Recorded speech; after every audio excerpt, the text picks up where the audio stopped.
¿Está grabando? ¿Se ve así? Intermitente. Bueno, este es un ensayo. A ver.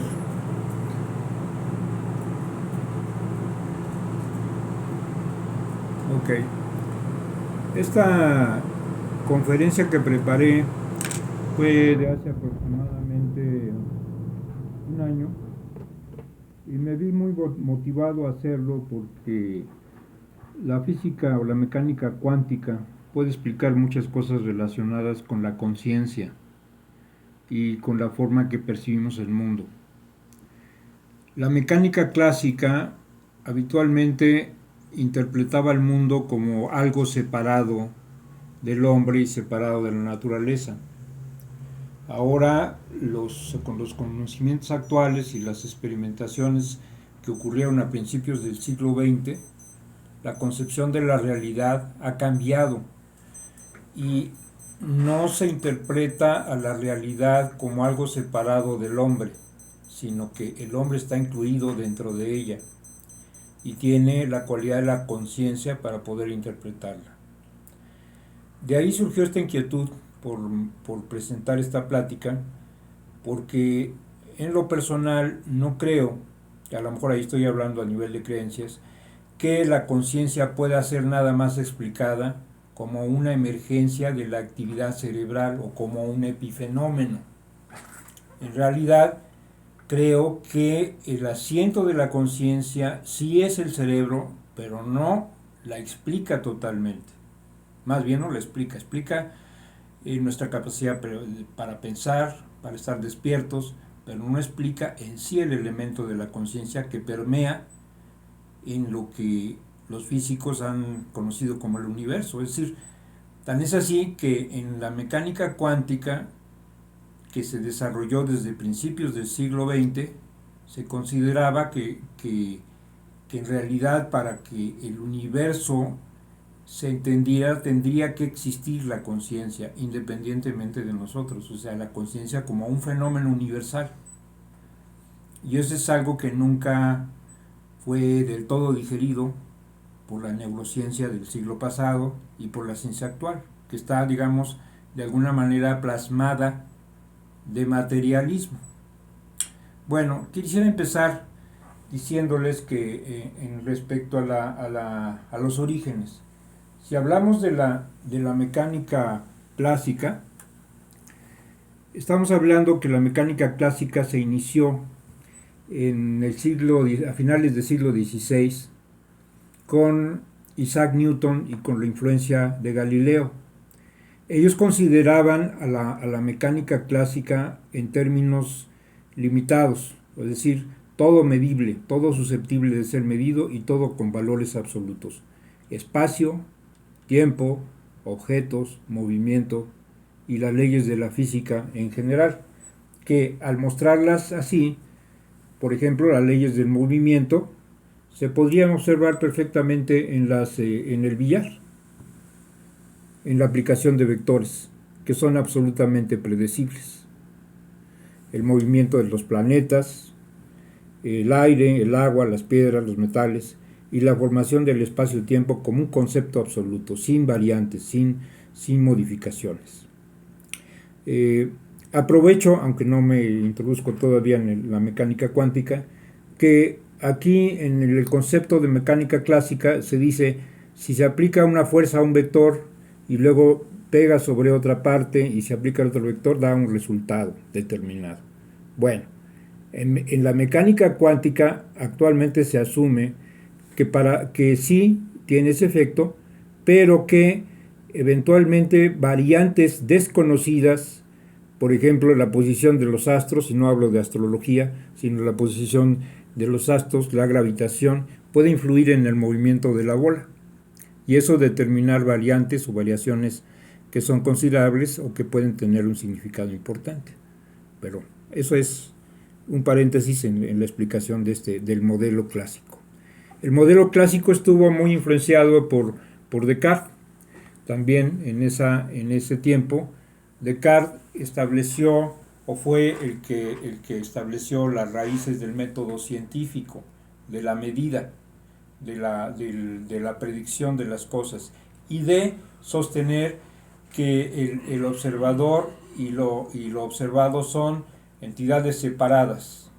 Esa actitud de separación y de división de las cosas es lo que predomina en el pensamiento de Descartes, que influyó en toda esta forma de pensamiento de la mecánica clásica. Ahora, si nos vamos ya a las raíces de la mecánica cuántica, en realidad la mecánica cuántica, yo creo, o ya había ciertas inquietudes a principios del siglo XIX, con un experimentador que mostraré posteriormente, que se llamaba o se apellidaba Young.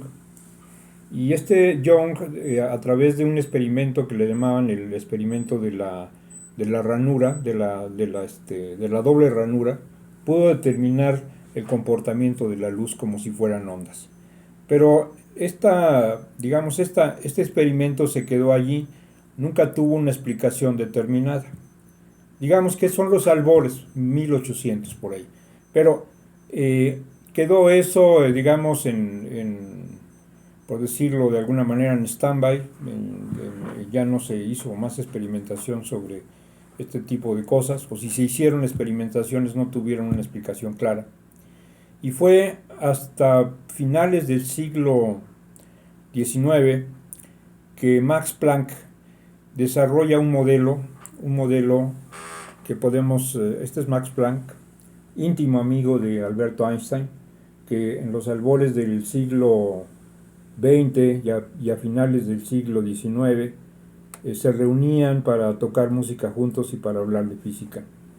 Bueno, él fue galardonado con el premio Nobel y en su momento él diseñó la teoría cuántica y él habló, realmente fue el primero que habló de esto, del concepto de cuantos, que decía que cuando los sólidos se someten a un calentamiento, emiten radiación electromagnética que abarca una amplia gama de longitudes de onda. Esto ya empieza a inquietar a los físicos porque pierde toda la cuestión, toda la cosa absoluta en la que estaba sumergida la física. Al decir, si se calienta un objeto, al calentarlo se emite una radiación electromagnética. Pues la teoría de Planck se centra en eso, en la emisión de las partículas, la emisión de partículas en forma de onda y la degradación de la materia que va del núcleo hasta el quark, llamado quark con la inspiración de Max Planck.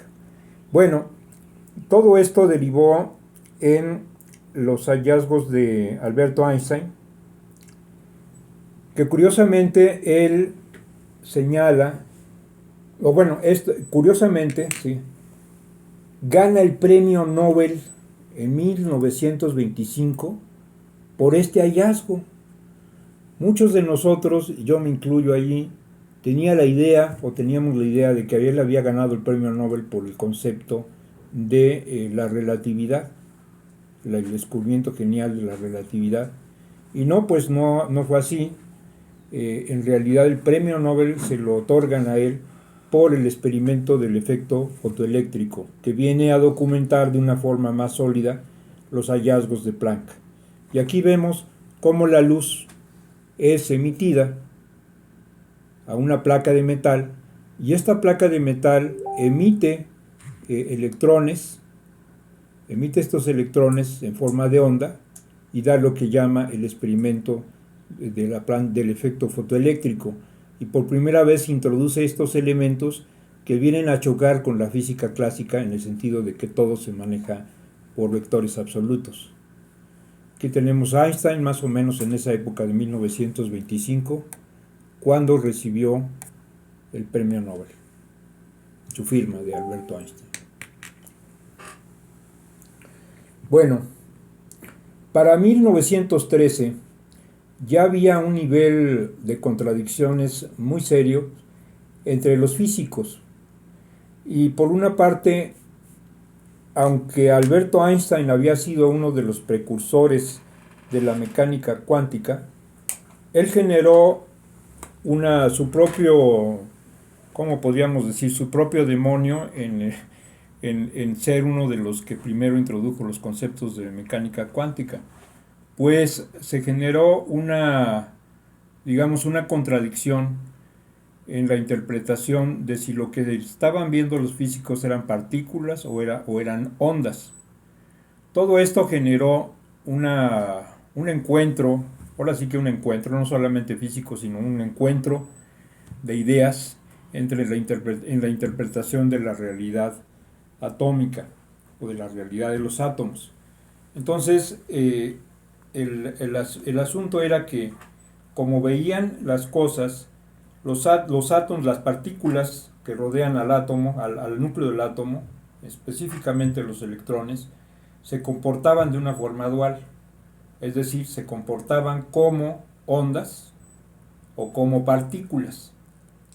Entonces eso generó un nivel de choque entre los físicos, unos que se mostraban a favor de considerarlo partículas, otros que se lo consideraban como ondas. Entonces esto generó el encuentro entre los físicos en lo que llaman ahora la interpretación de Copenhague. En la interpretación de Copenhague, que se reunió a toda la lista de físicos de entonces, de físicos brillantes, hizo que no, de todas maneras no se pusieran de acuerdo. Entonces, en una interpretación, digamos, light o tranquila de todo este problema, Bohr lo sintetizó en su modelo del átomo, y al hacer el modelo del átomo consideró que tenían un modelo planetario, distancias discretas, determinadas por el nivel de energía. Entonces esto compensó un poco el asunto de considerar al átomo como ondas y al mismo tiempo como partículas. El caso es que tanto Bohr como Heisenberg, ellos estaban a favor de que en realidad eran personas muy conservadoras ellas, y se negaban a dar una explicación filosófica profunda para interpretar este comportamiento de las partículas y de las ondas. Entonces consideraron que había situaciones que no se podían demostrar en física, y que en realidad lo importante era la observación, y que el observador, en ese sentido, contribuyeron de una forma muy importante a la interpretación de la realidad. El observador era importante al considerar si la partícula era una onda o una partícula, por así decirlo. Si el electrón era partícula u onda, dependía del hecho de la observación. Entonces, fíjense, desde entonces tanto Bohr como Heisenberg pusieron en la arena de esta discusión de que el observador era importante en la determinación de la realidad. En otras palabras, están hablando ellos del papel de la conciencia en el experimento. ¡Wow! Y sobre esto vamos a hablar posteriormente en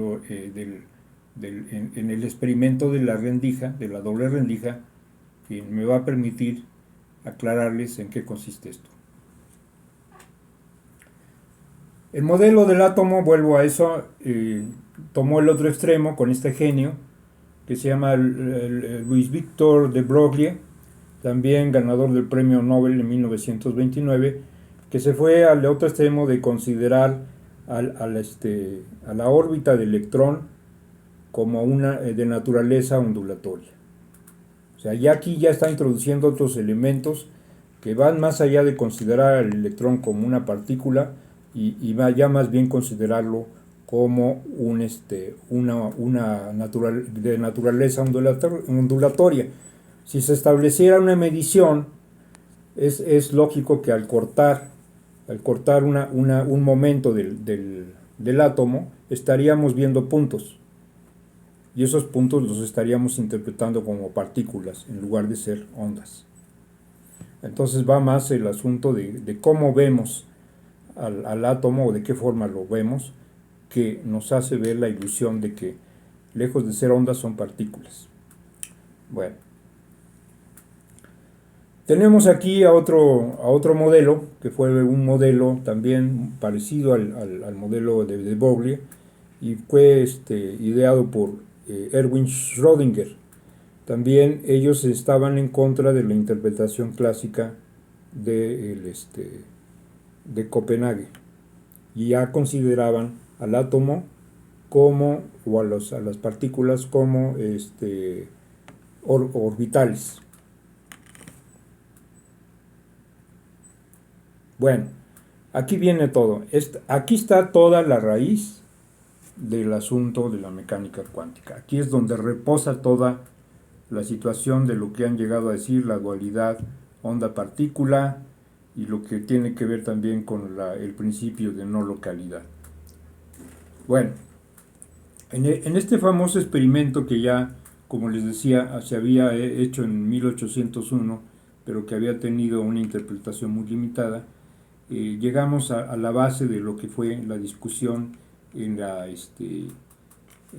interpretación de Copenhague. Bueno, tenemos aquí una fuente de electrones, que también pueden ser fotones u otro tipo de partículas, y que se emite a través de una ranura. Al llegar a la doble rendija, se llama experimento de la doble rendija, el fotón puede ir por un lado o puede ir por el otro. En todo caso, genera un trazo que va a ser detectado en una placa que está en la parte final y que va a generar un patrón de doble rendija, que lo ven aquí, es lo mismo que estaríamos aquí, y lo lógico en términos formales es de que si va por un lado o va por otro, se va a dejar su huella de dos formas. Esto ocurre cuando hay un observador, cuando hay un instrumento de medición. Cuando ocurre eso, las partículas son grabadas de esta manera. Sin embargo, ¿qué pasa si en el mismo experimento no hay observador, no hay instrumento de medición y se emite la misma partícula? Resulta que empieza a tener un comportamiento muy extraño, un comportamiento diferente, y lejos de viajar como partículas, como habíamos visto en la primera vez, empieza a viajar como ondas. Las ondas alcanzan la doble ranura y de la doble ranura sale otra vez la onda en un sentido o en otro sentido. Y al interaccionar hay puntos donde se anulan y puntos donde se exalta. Entonces esto va a generar un típico patrón de interferencia. En lugar de verse 2, vemos 5 en este caso. La única diferencia que había en estos dos casos es que aquí había un observador y un instrumento de medición, y aquí no había un instrumento de medición y observador. ¿Qué quiere decir? Que el papel del observador y de la persona o los grupos de investigadores que estaban haciendo este experimento, en un momento no lo observaban y en otro, lo observaban y en otro no lo observaban. Y ese acto de observar determinaba el resultado o la realidad. Esto pues es algo realmente increíble y es muy difícil de digerir por alguien que se maneje por una lógica formal, porque quiere decir que el observador tiene que ver en la creación de la realidad. Por ahora hasta aquí llego, y posteriormente seguiré con esta plática. Muchas gracias.